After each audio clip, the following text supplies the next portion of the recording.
Toi aussi, tu veux quitter le Maroc? Oui, docteur Visa. Moi aussi, je pense que le Maroc est comme une grosse femme enceinte.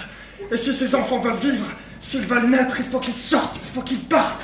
Et pourquoi tous nos enfants veulent quitter le Maroc? Parce que là-bas, il y a l'Espagne. L'Espagne, Mourad, où ça?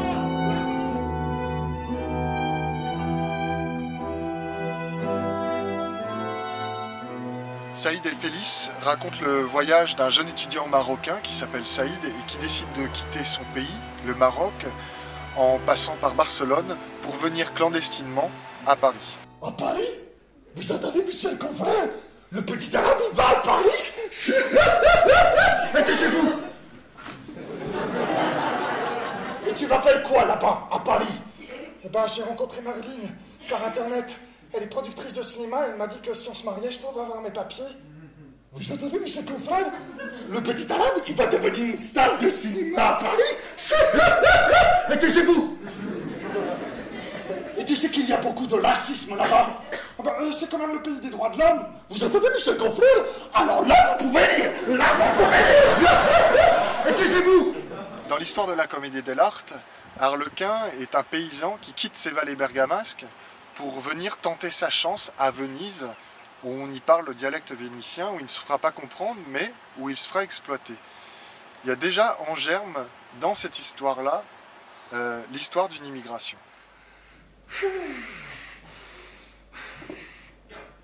Et dis donc, Amadou, donc là, on va avoir nos papiers, là? Ah non, petit arabe. Là, on va avoir un ticket. Ah. Un ticket pour avoir nos papiers?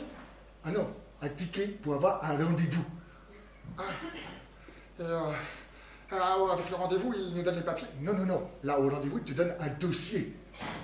Ah bon? Et dans le dossier, il y aura les papiers, il y aura tout. Non, non, non, non. Tu devras remplir le dossier. Pour refaire la queue pour qu'il te donne un ticket pour avoir un rendez-vous pour le mettre dans le dossier. Ah bon? Et là, il te donne les papiers et tout. Non. Mais non. Le dossier passe en commission. Ah bon, mais c'est combien de temps pour la commission? Ouh là là, c'est beaucoup de tâches. Venga, controla la pared. Venga, todo el mundo, controla la pared. Te he dicho ça. Venga, venga. Controla la pared. Qu'est-ce qu'ils disent? Contre la palette. Mais qu'est-ce que ça veut dire? Contre le mur. Ils veulent tous qu'on soit bien contre le mur. Mourad! Ah quoi? Mets-toi vite contre le mur. Ils veulent tous qu'on soit bien contre le mur. Contre la palette. Ben. Et tout, Brodel. Tes vies sont sales. Merci Seigneur, je suis venu avec les enfants et la famille. Et j'ai fait la queue depuis hier soir. Tes vies sont sales, Brodel. Tes vies sont sales.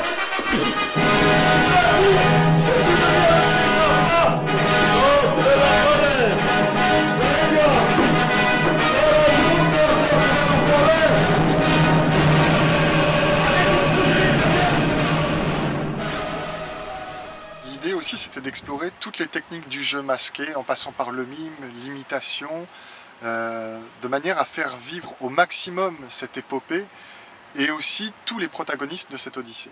Oui, oui, on cherche de la manœuvre. Tu viens d'où? Tu t'appelles comment? Je m'appelle Saïd, je viens du Maroc. Ah, tu viens du Maroc. Bon, j'aime bien. Et dis-moi, tu as des études, quelque chose dans curriculum vitae pour travailler?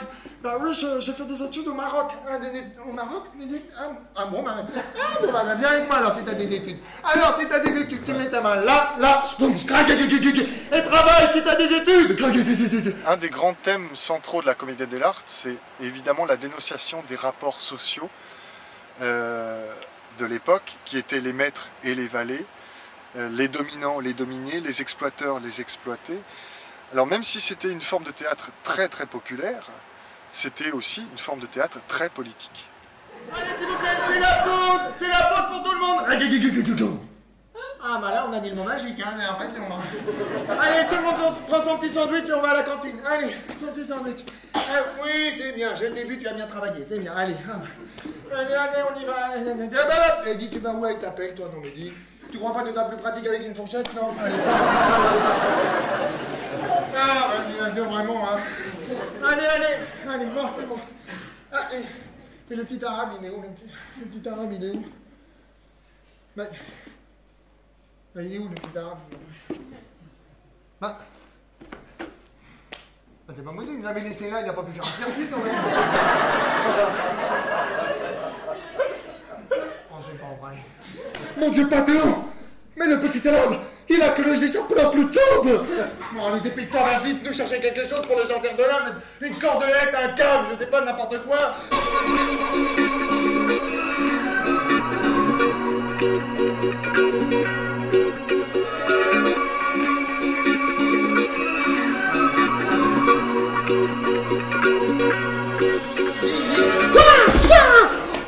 Paris! La Tour Eiffel! L'Arc de Triomphe! La Bastille! La ligne 12! Alors, l'héros, le rythme, suit le rythme. 3 pas en avant, on est là, 4 pas en arrière. C'est des roues en bas, la banderole, tends la banderole. Mais Jacques, mais je l'attends la banderole. Mais non, tu l'attends pas, regarde ce qu'on lit, on lit ennuyant, ça veut rien dire. Tends là, cette banderole. Chouf! Enseignant! Et ben voilà! 3 pas en avant, on arrive. La première répétition du spectacle a en fait été la première représentation en public. Et le spectacle a continué à évoluer au fur et à mesure des représentations. Le canevas aussi, en suivant l'actualité et en particulier celle des sans-papiers. Ça, souffle, sans papier. Dis donc, Amadou, t'es sûr qu'on peut le dire à tout le monde? Oui, t'inquiète pas, ici, dans ce pays, on peut tout dire.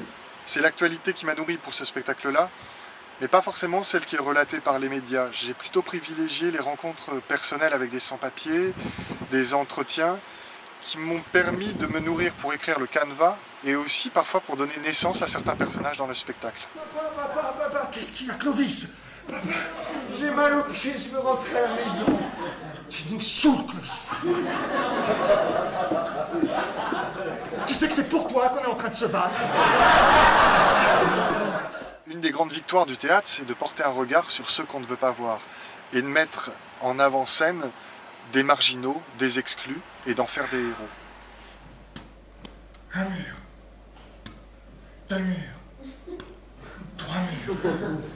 Enfin, chez soi.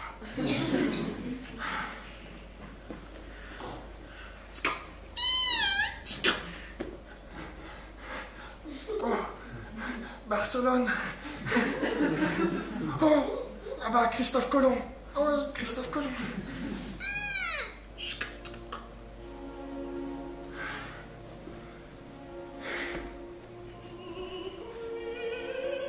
Saïd tombera dans tous les leurres placés sur son chemin par une Europe en trompe-l'œil, miroir aux alouettes. Et il ira comme ça de découverte en déception et de déception en désillusion.